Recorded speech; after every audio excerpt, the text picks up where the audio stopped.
Oggetti luminosi sulla Terra piatta e un piccolo riassunto. Bentornati su Canal 104 Plus.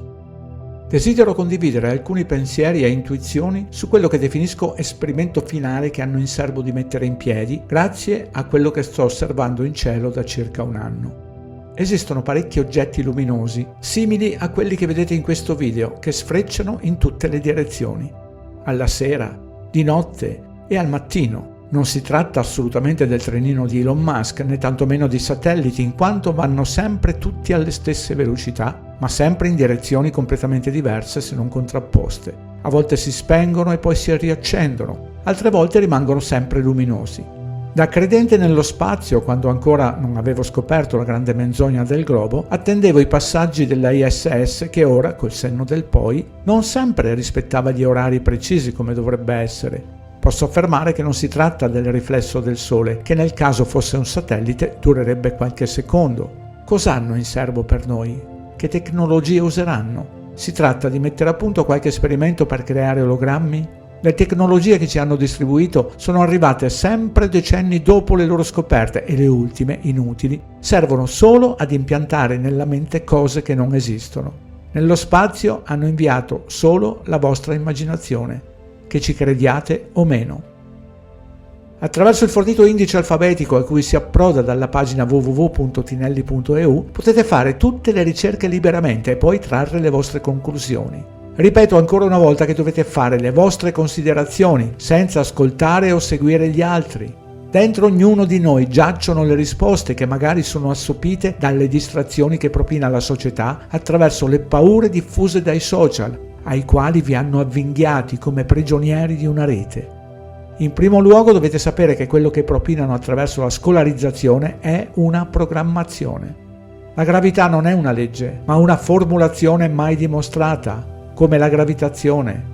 È una teoria, non una legge. Effetto Coriolis, pendolo di Foucault non funzionano nella realtà.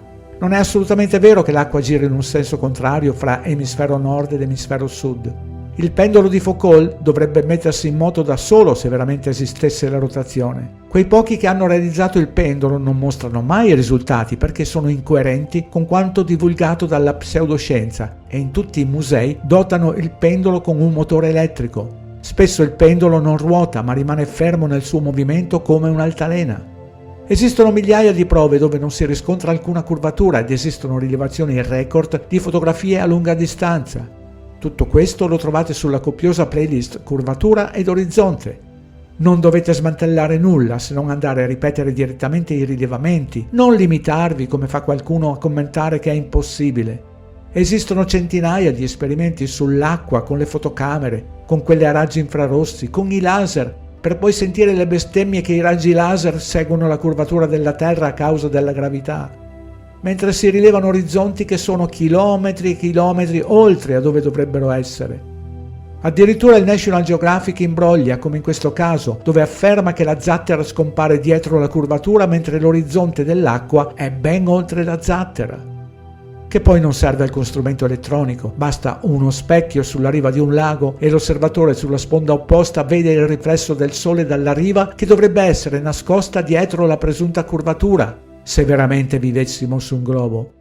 E con tutti i movimenti che dovrebbe avere la Terra, la quale gira su se stessa, orbita attorno al Sole, il quale si sposta a sua volta nella galassia, la quale ruota attorno a se stessa a velocità incredibili, ma la stella polare è ferma sul suo posto da millenni e le stelle della cintura di Orione, il sistema stellare chiamato Mintaka, rimangono sempre sull'equatore per tutto il tempo dell'anno mentre il Sole va su e giù dall'equatore?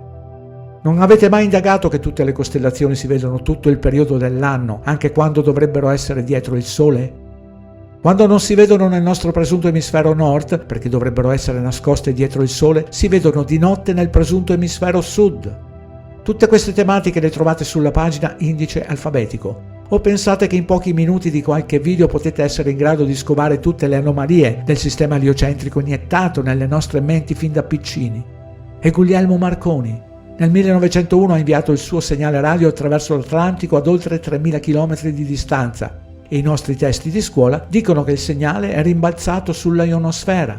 ma la ionosfera è stata ipotizzata solo l'anno successivo, nel tentativo di spiegare come mai il segnale radio ha superato la curvatura terrestre. E solo nel 1925, vale a dire 24 anni dopo, determinano la presenza di strati immaginati da Evenshaw e Kennelly. Questi livelli prendono in quegli anni il nome di strati di Appleton. La cosa curiosa è che solo 30 anni più tardi, vale a dire nel 1931, Sidney Chapman sviluppa la sua teoria sulla formazione degli strati della ionosfera per azione della radiazione solare UV.